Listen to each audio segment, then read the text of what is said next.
I lived in California. I was subjected to the unbelievably draconian lockdowns that you guys here, I certainly don't have to talk about from an Australian perspective. And as a matter of fact, when I lived in Los Angeles, where it was basically as bad as it could be in America, we would see videos out of Australia and go, well, I guess it's not that bad here. I'm Rob Forsyth, and this is Liberalism in Question, a podcast from us here at the CIS, looking into challenges, aspects, and opportunities for classical liberalism. I'm delighted and a little intimidated that my guest today is Dave Rubin from the Rubin Report.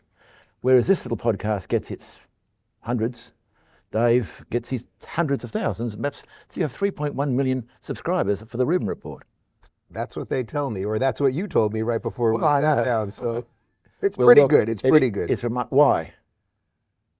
Why? Well, I think it's probably central to the reason we're sitting here, which is that liberalism, which it's always nice to be in a place where I can talk about liberalism without having to give a definition for it.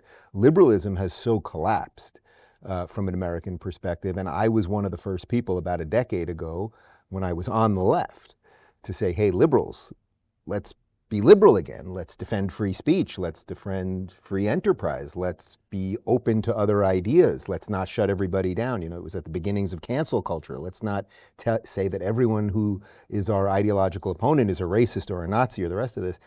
And by saying that, I suddenly was getting pushed out of all of the liberal circles.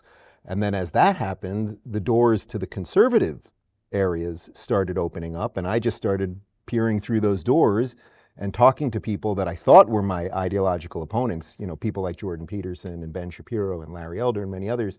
And suddenly I found that what the liberal principles that I believed in seemed to be being defended better by conservatives. Actually, we will need some definition, I think. Sure. Because liberalism in the US has a slightly different feeling to Australia. When you say liberal circles, what do you mean by liberal in that So sense? I mean liberal the way you guys mean liberal, but not the way Americans say the word liberal. So that's why it's funny to me that I can come here and say I'm a liberal and not feel ashamed about it. You guys understand what liberalism, which is about logic and reason and individual rights and limited government and laissez-faire economics and all of these things, which in an American perspective really sounds like libertarianism. And we can talk about the little whittled differences between liberalism and libertarianism. But so as I started talking to people on the right, I thought, well, I still have differences with them, with the conservatives, but they're at least willing to talk about those differences. So what were the other liberals like then, the ones you were running away from? So the liberals at the time, well, they're no longer liberal. I would say they're the most illiberal people. They're the progressives now. And the progressives, their main goal is to progress, but it's at the expense of liberalism, meaning they're always looking, they're in a car and they see progress down that way and they're always going to it. But they don't really seem to know what it is, other than it means more power, or it means more centralization, or more control over other people's lives. They seem to have I would say it's something like this. The liberal believes that you can change the world on the margins, I think. That the world is a certain way, and perhaps you can change it a little bit for the better, and hopefully towards freedom, hopefully towards individual liberty. The progressive believes that they can grab the world and change it immediately. And if they can't change it immediately, they will destroy the person who's trying to stop them. So over the years, one of the things that I've said many times that seems to have caught on is that defending my liberal beliefs has become a conservative position. So again, that's why it's refreshing to come to Australia and talk to liberals, and they go and talk. You were a bit of the left when you started this journey. Yeah. In fact, you told me before we started recording, you and Charlie Kirk used to be a kind of a show, left and right on the campuses. Yeah. What did you believe then, and what do you believe now? Well, in some sense, it wasn't that I changed that much. It was the hysteria of the left that sort of pushed me out. But to that, I do admit that I have evolved on certain issues. So I definitely shifted more right economically over the years in terms of lower taxation and lower regulation, less concern about, sort of world government, environmental issues and things of that nature. So certain things moved me to the right. But it wasn't that I moved as much as the left just kept going to the left. I mean, they just kept moving more towards socialism or collectivism or Marxism or whatever you want to call that. So I do credit Charlie with being very open. You know, it was not easy for him at the time to go on tour with a lefty because he knew he was going to get hit by his guys on the right. And it wasn't that easy for me because I knew I was going to get hit by my guys on the left. However, I do give him credit that I ultimately came more to his position. You ruined the whole thing by becoming moving to the right. You ruined it all. Well, you know what? I don't mind hearing that because in some sense the idea of it was ruined by me moving, but really it wasn't us that ruined it. It really was the lefties. You know, from an American perspective, there's very few people that defend liberalism anymore. So Bill Maher has been, I would say, the standard bearer of American liberalism. I like Bill, we're friends, we've done each other's shows, but I still think now he has some blind spots when it comes to, because he still will vote for people who are wildly illiberal, like California Governor Gavin Newsom, who is a leftist, not a liberal. So, yeah. Dave, how did it come to this? What's the momentum that pushed the liberals to the left, and why is liberalism not being defended? I mean, you're defending it. Yeah. What's going on?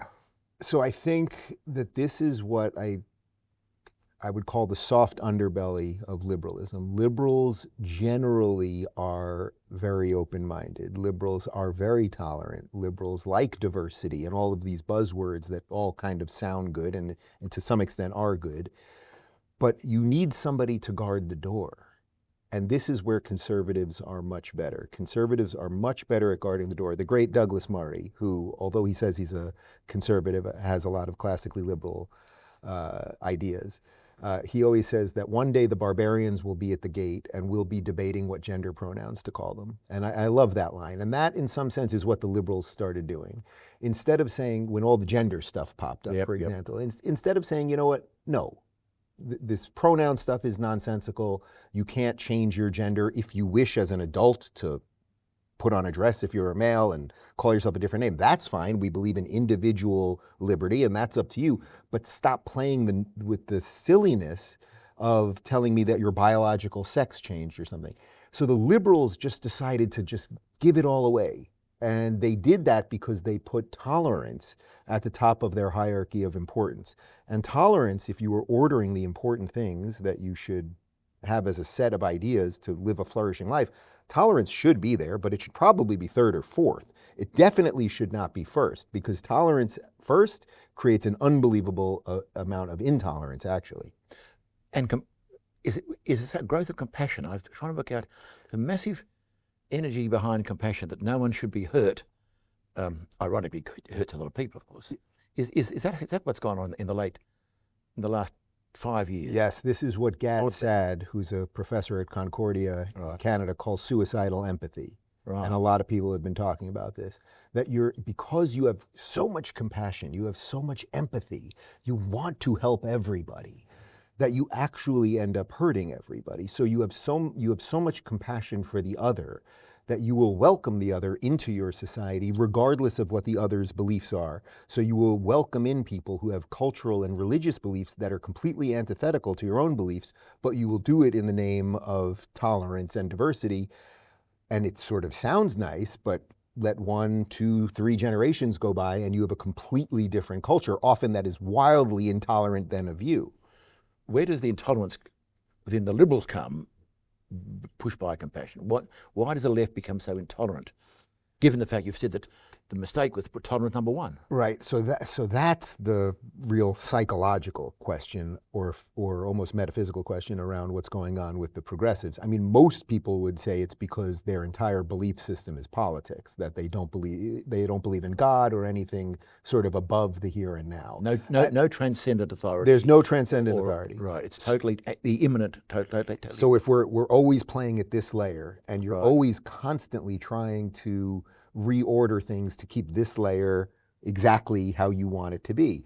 Conservatives, generally, because they believe in that transcendent layer, there's an understanding that politics is just part of life, not all of life. Yes. And that's what, to reference what I started with, I mean, I think that's what it is. I think you can move the world a little bit. That's it. and hopefully you move it a little bit to the better. But if your quest is to upend everything, it's one of the things, it's sort of like when you listen to these young progressives and they have so much vigor and righteous indignation and they're so angry and all of these things under the guise of tolerance and rainbow flags and everything else. It's like, what's really going on there? Is this really a political thing that they're doing? It's obviously not a political thing. It's obviously something much more spiritual or religious in nature. And I'm sorry to tell them that you will never own the world. You can destroy a lot, but you'll never own the world. In fact, one of the struggles liberalism has is that it's a philosophy of limited expectations. Yes. What do we want? Gradual change. When do you want it? When Give me a minute. Yes. That's not a run to the barricades, except. But it's the best way for humans, I think, to right the ship. Yes. Because if society is a ship in a stormy ocean, and the world is always stormy, you can't make sudden moves. You can do things slowly and calmly and effectively. And ironically, the liberal position is the true position of tolerance. And yet they hate the liberal. In some sense, the lefties hate the liberals more than they hate the conservatives. It's easy to mock the conservatives. They're religious and they only care about money and blah, blah, blah. And of course, none of that's really true, but it's sort of an easy little thing that they can do. The liberals, they hate the most because they know the liberals aren't evil in some sense, and that the liberals are just trying to make little moves. And that scares them more, I think. So I get way more hate, let's say, from the progressives, or I would say are exclusively my haters, versus people on the right. I have some differences, maybe on same-sex marriage or even on abortion. I'm begrudgingly pro-choice, I would say, for maybe 12 weeks. That's not a conservative position, but they don't hate me for it. No. The lefties hate me for it, almost exclusively. So you think that the hatred is being driven by more than just, we said spiritual, metaphysical, something deeper is driving it? Do you think if people give up belief in the transcendent, I think there's then everything goes? Was Nietzsche right? I think he was right, and I would say Jordan Peterson, who I had the pleasure of touring with here last time I was in Australia and going all over the world with. I mean, this is something he's talked about for a long time. I mean, this is the idea of the God-shaped hole, and if you remove God altogether, you're going to fill it up with something. And if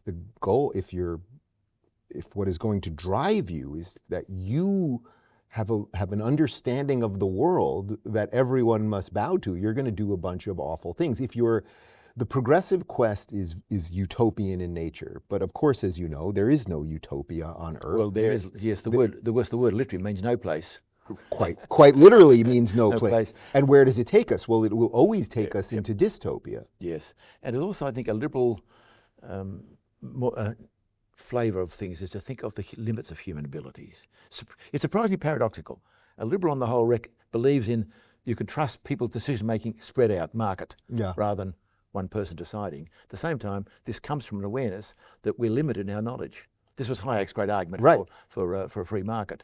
No one person can know enough to run things properly. We need to spread it out. So liberals are both limited in their belief in human ability to know and human ability to change. Well, and that's why what's happened from an American perspective has been so disappointing to the Democratic Party. We should have a center-left party that makes sense. You have a place where the liberal can say, I'm a liberal, and it makes sense. Yeah. What has happened from an American perspective is, if you are a liberal, so Bobby Kennedy, who has the Kennedy name, and he was running as a Democrat only 2 years ago, now he's in MAGA. He's a Trump conservative.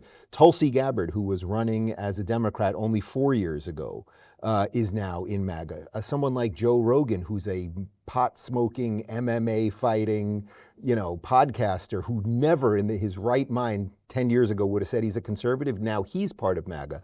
So everyone that's sort of center these days has now been shifted to the right, and that's because the left went so far. So you're getting a hollowing out of what you're saying in America, to the left and the right. Now we have to talk about MAGA. I think many of us in Australia are very mixed about the whole thing. We admire certain things that Trump does, but I don't think we quite understand the movement. It doesn't resonate with us in a way. What's its power, and is it a danger to liberalism? Sure. So, well, its power. Its power is one thing. Its power is one thing, and the power is Donald Trump. As simple as that. The power is the force of Donald Trump. That he is. So if he wasn't there, it wouldn't be a movement. No, because the movement in and of itself doesn't have a pure politically cohesive ideology. It has Donald Trump. I think there are good things that are attached to that, and there are. So we'll get to the second part of the question in a moment. But in terms of what it is, it's Donald Trump that fought the system, fought the deep state, really brought the idea of fake news and the idea that we've all been lied to about so many things, and that Donald Trump was this over-the-top, ridiculous hair, orange billionaire who suddenly was more everyman than anyone else before him. So that is the force of Trump. So that's one part, and I get the part that the average Australian, who maybe likes some of the policies, might still struggle with some of the way he speaks. I believe me, I didn't vote for him the first time around either. I voted for the Libertarian candidate, who was the most classically liberal at the time, but he got 1% of the vote. I voted for Trump 2 other times. But to the second part of the question is, could it basically veer out of control? In essence, right? Like, could it become authoritarian? I think was the. Well, there are a number of concerns. One is it's not principled, and that's a worry. But and therefore it's hollowing out genuine liberal thought. But secondly, in enthusiasm to achieve things, you push over laws, you push over rules, and I can see why there's that impatience with judges, impatience with laws, but in the long run, that is an acidic to the actual structure of society. So you head insipidly, not saying that Trump's an authoritarian, but you head towards autocracy in principle.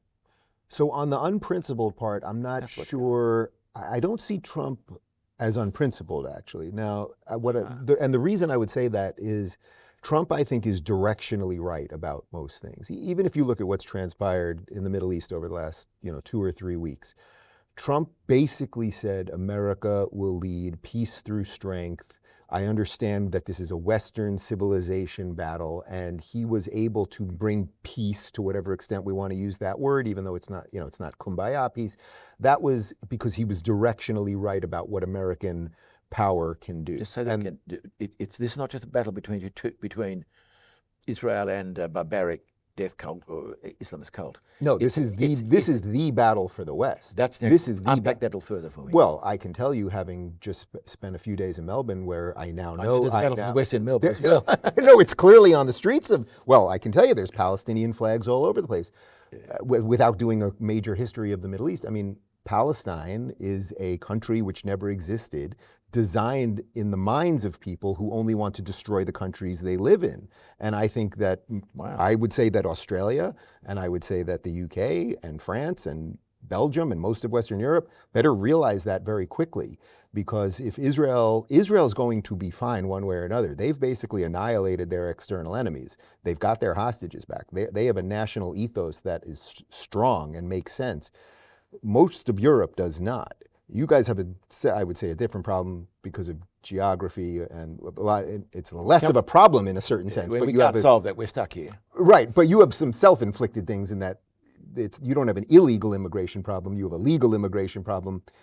But anyway, I would say that that Trump is directionally right about most things, and one of the things he's directionally right about is the battle for the West. So whether he's perfectly principled, or if the question is, does he have a perfect set of political views that makes ideological sense? Of course the answer is no. Of course not. Is Donald Trump the conservatives love Donald Trump. Is Donald Trump a real conservative? Well, the answer obviously is not, in that he was a New York liberal, but then what did he do for conservatism? Well, he appointed judges that ultimately reversed Roe v. Wade. And conservatives clearly wanted Roe v. Wade reversed. Now, all it did was kick abortion back to the states. That made the liberals go crazy, except, as far as I know, nobody hasn't gotten an abortion that wanted one or anything else. So there's an ideological inconsistency there for sure. As to the part of whether it could veer out of control or lead to some other things, the answer to that, I would also say, is obviously yes. That It could could. it? Because something that's built around a cult of personality, obviously. And the American system, presidential system, despite all the efforts of your founding fathers to limit the presidency, does have within it the power of power creep, if I use that language, with it built in it. Absolutely, and this is when you mistakenly threw over your rightful king. Yes, for taxation avoidance purposes. We damn well did, and we're still happy about that. But you're completely right. So if something is a cult of personality, then you can get a lot of principled people to do some pretty unprincipled things. And although I don't think Donald Trump has really done that, I think he actually has been bizarrely principled. I think the concern that you're expressing is absolutely right. And what I would say is this, that as the years go by, I intend to be on one of the things that I'm most proud of in my career, probably the thing I'm most proud of, is that I think I helped open up that tent so that the liberals who were really worried about Trump for the reasons you just laid out, I think I helped pave the road for some of them to come in. I will continue to work as hard as I can to make sure that the MAGA movement does not abandon the good liberal principles that have come in. But could it? Obviously, the answer is yes. This may seem a very silly question. What actually do you do? You're a full-time podcaster. Full-time podcast. What do I do? I don't know. Ask these guys. What? But I mean, you've actually got a career. Yes, I have a career in podcasting. I wrote a couple of books. I tour. You know, the books are burnt. Don't burn this world. Don't burn this book. That's the best last question I've ever got. What is it you do? No. It just suddenly occurred to me that not all my viewers may. Yeah. No, it's like an adult job. Because it is a very interesting fact that there's in the world today you can actually have a career in podcasting. That's a remarkable. I don't know if it's a career really, but there's some money around, and I pay these guys. In fact, this is an interesting point. The rise of I'll say it's more than just social media. The whole interconnected world has meant a door is open for people like you, who are no longer blocked by the legacy media. Mm-hmm. This actually we had one of our podcasts was with a man talking about the intellectual dark web. Yes. Talking about this concept.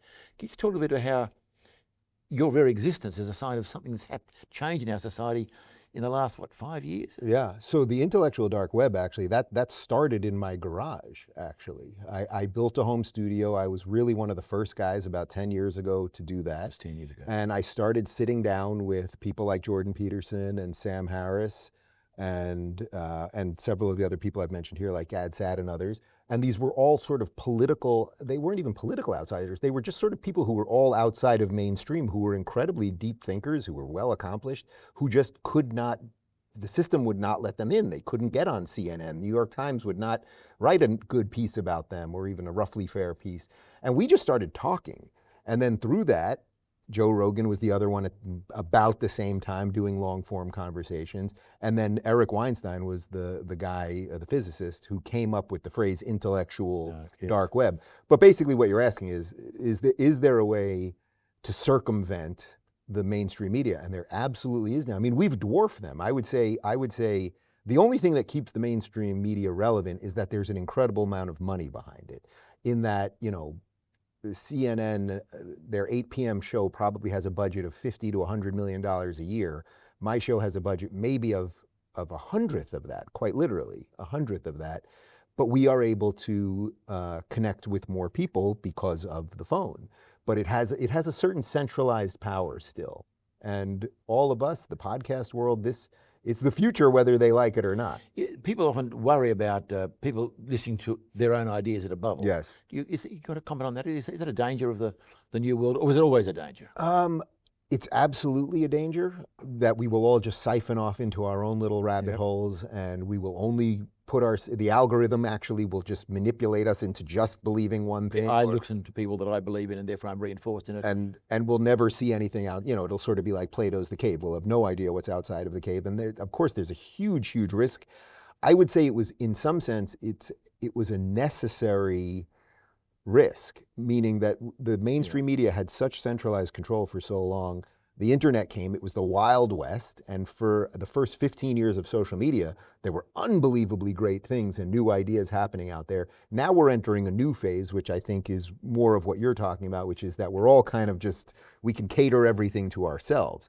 And what the fear is in something like that is, at some point, you have no idea what your neighbor might think about something. Yes. Scott Adams, who's a great cartoonist and thinker and podcaster also, created the Dilbert cartoons. He always talks about that there's one movie being played, but we all have completely different reactions to the exact same thing. And I think that that's right. And the question then is, well, what do you do in a society that people just simply don't believe anything that is in common? And I think we're going to really have to grapple with that going forward. That would have serious implications Yeah. for the West, because For literally everything. it's not happening in other countries. It's not happening in China. It's not happening in the Islamic world. No, It's not happening in Russia even.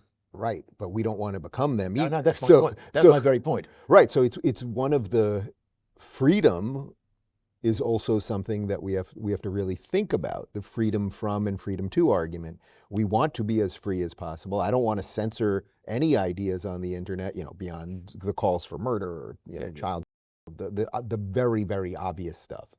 But how do we then coalesce around something? And I would say it's probably much more difficult for us as Americans, because we are a multicultural society that's done it better than anyone else. So they're using that against us right now. We actually did the project. The project of liberalism, America is the best example of that for 250 years. I take that.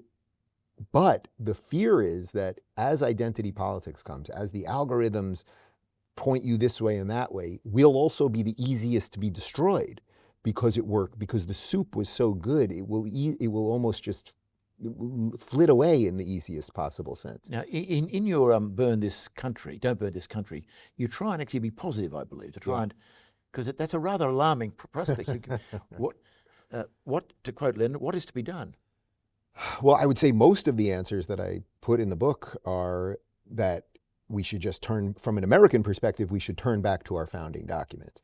The best example I can use on that is that during COVID, I lived in California. I was, subjected to the unbelievably draconian lockdowns that you guys here, I certainly don't have to talk about from an Australian perspective. And as a matter of fact, when I lived in Los Angeles, where it was basically as worse as it could be, as bad as it could be in America, we would see videos out of Australia and go, well, I guess it's not that bad here. So, but what you can do is what the founders intended and what the Federalist Papers are about, which is you can move to another state. You don't have to leave the country if something's bad. So we have the never-ending experiment of democracy, and I moved to what we now call the Free State of Florida, which I would say is the citadel of freedom really in the entire world, because we're the freest state in the freest country. So Florida, I think, is the freest place. We were a law and order state. We stayed open during lockdown. We allowed for commerce. We allowed for people to make choices over their health and their bodies and their ability to assemble and all of those things. And I think if most Americans would just look at the fairly simple documents that we have between you don't have to read the Federalist Papers, but if you would just look at the Declaration of Independence and the Constitution and the Bill of Rights, we have it all right there. We don't need much more. But that's not enough for the West. That's another example of American exceptionalism.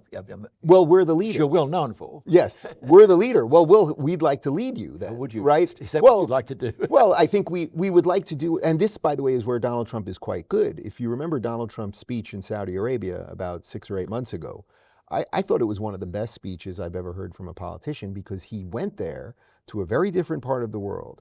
And he didn't say, hey, we're here to tell you how to live and we're going to bomb you into submission and nation build. And he admitted some mistakes of American administrations of the past. He basically said, we're America.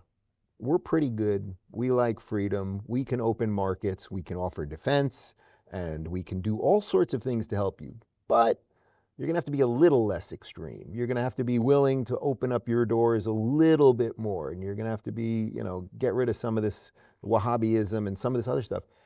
And then I think largely what will happen in the Middle East over the next couple of years is going to be an offshoot of that. So it's not that America wants to force everybody to live the way we do. I think he has a good instinct to understanding what our values can create. That's another set of questions, what to do with militant Islam, its future. And there is a future there, I think, which it's a tragedy what's going on in my view. There is a future for living, but it does mean adopting some fundamental liberal principles rather than theocratic principles in a society. Well, that will be for them to decide in their societies. I think the bigger question is, what are we going to do in the West? That was my question, actually, the West. Look, when it comes to most of Western Europe, I am very black-pilled, as they say. I don't Really? think that England has much of a chance against this. I don't think that France has much of a chance. There are too many people there reproducing too quickly. They have too much institutional power now, particularly in the UK. I mean, the amount of mayors and people in parliament. And by this you mean what? Against this? Islam? Yeah, yeah. So That you see certain forms of Islam as a threat to the West in the West? Yes, absolutely, absolutely. Wow. And there's a certain version of it in your country. There's a certain version of it in my country. I think America has the best defenses. First off, our laws are the most freedom-loving laws in the world, and our even the fact that freedom of speech is absolutely enshrined as a God-given right, I think is a big bulwark against a lot of totalitarianism, including Islamic totalitarianism. Within America itself. Within America. But the other part is our Second Amendment. We are armed. And I know that's a big one for you guys, that there's a sort of cultural difference, let's say. Again, we're not comprehending of that. We know it's right. serious and important. We look on bewildered. Right. But we are armed in America. We have a better understanding of how actually to defend ourselves. Now, it doesn't mean we want to have to do it, but when the forces of totalitarianism or evil are at our door, we do know how to do it. We were also born out of revolution, and that's still a piece of us. I would also say that because we are about to run into our 250th year, this coming 2026, I think there's going to be a resurgence of sort of like a real American, a pro-America in the best way, a celebration of America. We've done 15 years of wokeism and are we systemically racist and all that stuff. And it's not that these guys will give up. They're never going to give up. But I think that there's going to be a resurgence of pro-America. Things never stay the same. There are fads and there are movements going on. Trump's tariffs. Yeah.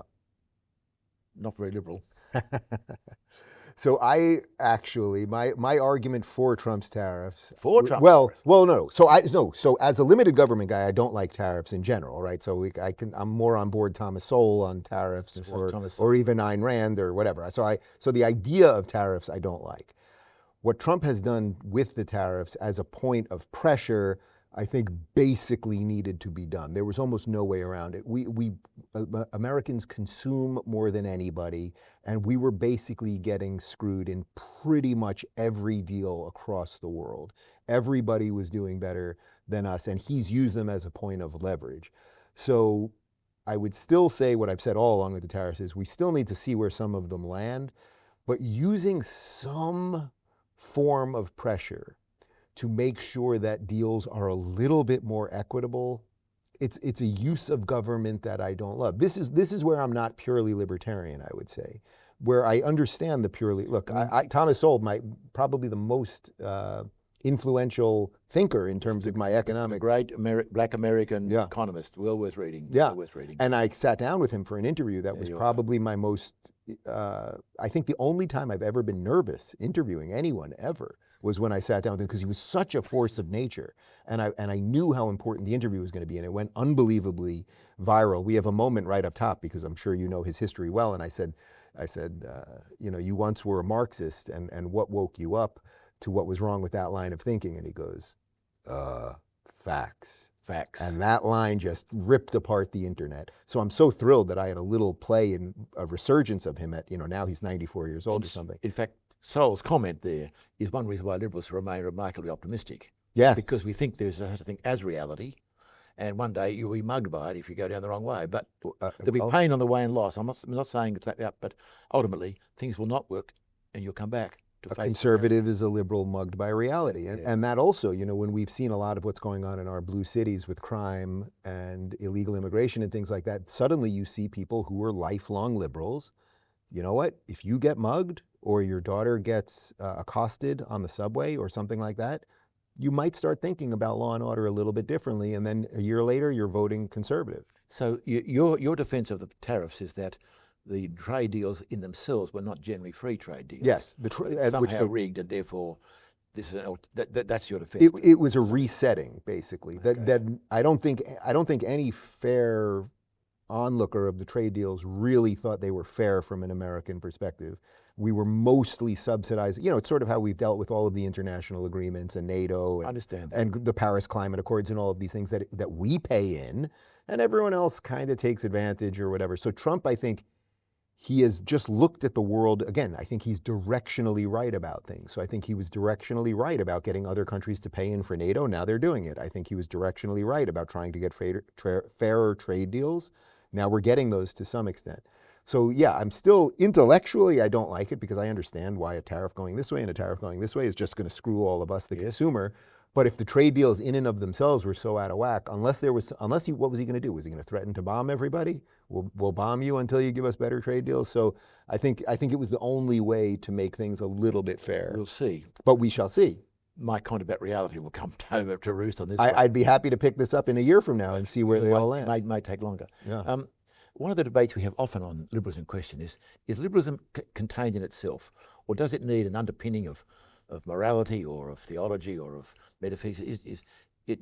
Can it be self-sustaining, or is it in fact always to be incomplete, a way of running a society, but not about the life's big questions? You got a view on that? Yeah, well, this is a great debate that maybe you saw some of them a few years ago that Jordan Peterson and Sam Harris had for quite some time. And this is also the debate that Sam Harris was one of the old new atheists. He was one of what they called the Four Horsemen at the time. Yeah. And was a great defender of liberalism until Donald Trump appeared. And then he was so what we call Trump deranged that he ended up, I would say, supporting forces of illiberalism. But let's not go down that road. The question you're asking basically is, can the Enlightenment sort of stand on its own? That right? Like that. I think that's a yes, it's a good important question. That's really it. Does the Enlightenment, did it all just sort of magically come together, 300 years ago, or was there thousands of years of churning through ideas and philosophy and religion that got us there? I think one way or another, I don't see how you can argue that it just magically appeared 300 years ago. This is what Ben Shapiro would talk about, the connection between Athens and Jerusalem. So we had the ideas of Athens, of Plato and Socrates, and that was one set of human thinking. And then we had the ideas of Jerusalem, which was obviously the deep religious notions, and those two things came together to ultimately produce liberal societies. I think that's right. Actually. And it's an ongoing tension too between the two. They're not entirely at peace. No, they're not. To the dynamic of Western society, in my understanding. I completely agree, and I would say there's almost no way around it.